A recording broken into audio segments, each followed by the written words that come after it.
नमस्कार, आप देख रहे हैं मुसर्रत टाइम्स लाइव। एक नजर इस विशेष रिपोर्ट पर।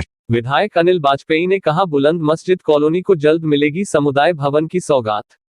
आज की हमारी शख्सियत हैं गांधीनगर विधानसभा के विधायक अनिल वाजपेयी जी, जिनके कार्यकाल में विधानसभा में व विधानसभा के अंतर्गत आने वाले क्षेत्रों में क्या क्या काम हुए हैं व क्या हो रहे हैं और किन कामों को अंजाम दिया जाना है। इस पर उनसे बात की हमारे संवाददाता मोहम्मद अनीस ने। नमस्कार साथियों, आप जैसा कि देख रहे हैं हमारे बीच में श्री अनिल वाजपेयी जी, उनके द्वारा करे गए कार्य, आइए उनसे पूछें जो जो काम किए हैं सब उन पे और भविष्य के लिए क्या योजनाएं हैं यहाँ के लिए।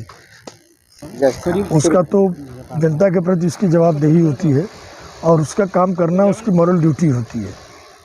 और मुझे दूसरी बार विधायक चुना है तो मैं समझता हूँ कि अगर कुछ थोड़ा बहुत काम मैंने ज़रूर किया होगा तो जनता ने मुझे मौका दिया। और बुलंद मस्जिद के लिए अभी बहुत सी योजनाएं मेरे पास हैं जिनको मैं बहुत जल्दी इम्प्लीमेंट करा रहा हूँ। मैं करने के लिए भी सोच रहा हूँ, लेकिन इस बार हर वर्ष विधायकों को प्रति वर्ष 10 करोड़ रुपए का बजट मिलता था। इस बार 6 करोड़ रुपए हमारा काट दिया गया, केवल 4 करोड़ रुपए बजट दिया गया है।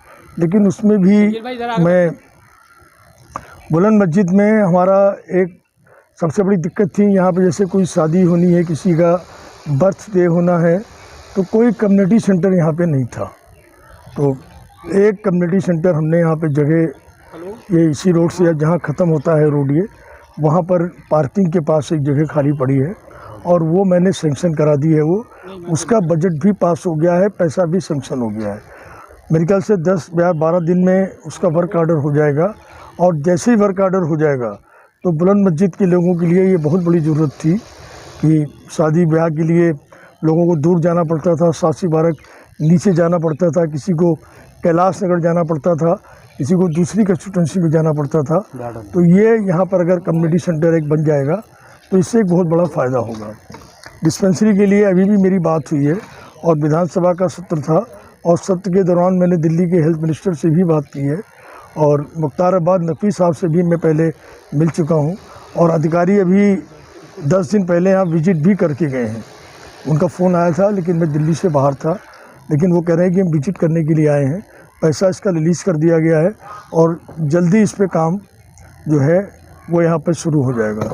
जो बगल में आपका ये कब्रिस्तान और स्कूल के बीच में जो आपका खाली प्लाट पड़ा हुआ है डीडीए का, तो हमने हॉर्टिकल्चर के डायरेक्टर से बात की है।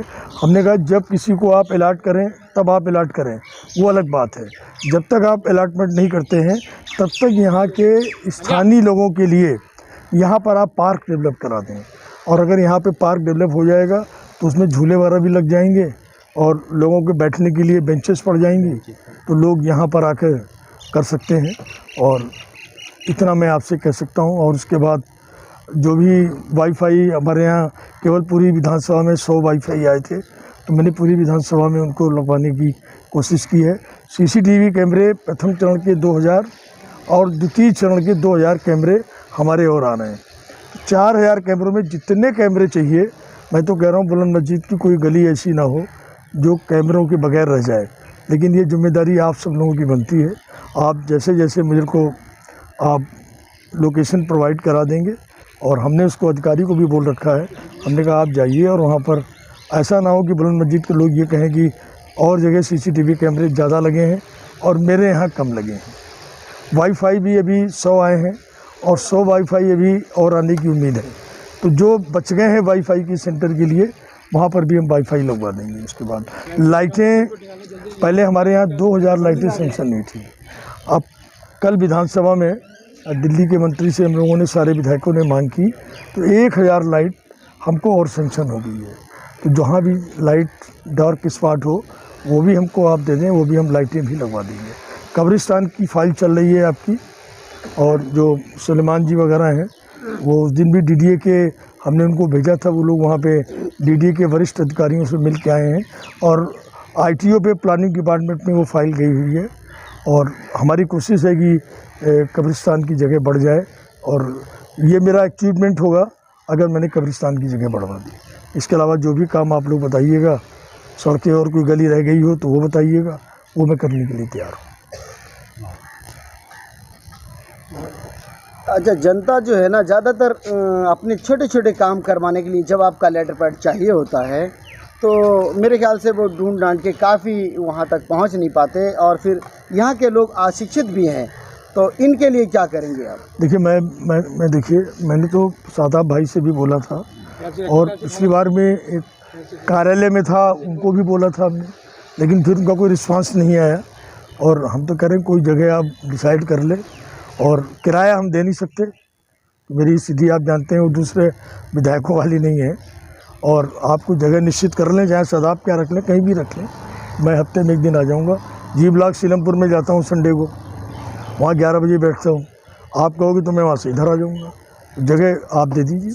अच्छा, कोरोना काल में जो लोग मारे गए उनकी शीघ्र सहायता के लिए क्या आपने? देखिए, दिल्ली सरकार और केंद्र सरकार की दोनों योजनाएं हैं, और अभी फार्म अपलोड नहीं हुआ है, अभी परसों की डेट तक अपलोड नहीं हुआ है। तो मैंने एसडीएम जो हमारे यहाँ के हैं उनसे बात की थी, नए एसडीएम आए हैं, उनसे भी बात की है।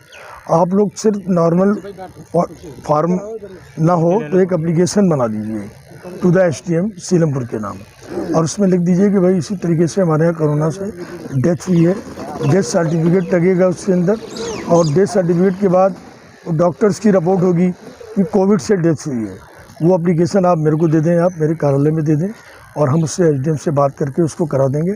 उसमें 2500 रुपया पेंशन मिलेगी, और अगर उनके बच्चे स्कूल में पढ़ रहे हैं उनकी एजुकेशन के लिए भी पूरा जिम्मा वो हमारी सरकार उठाएगी, दिल्ली सरकार, और वो हमें आप दे दें, उसके लिए हम उसके लिए कराएंगे।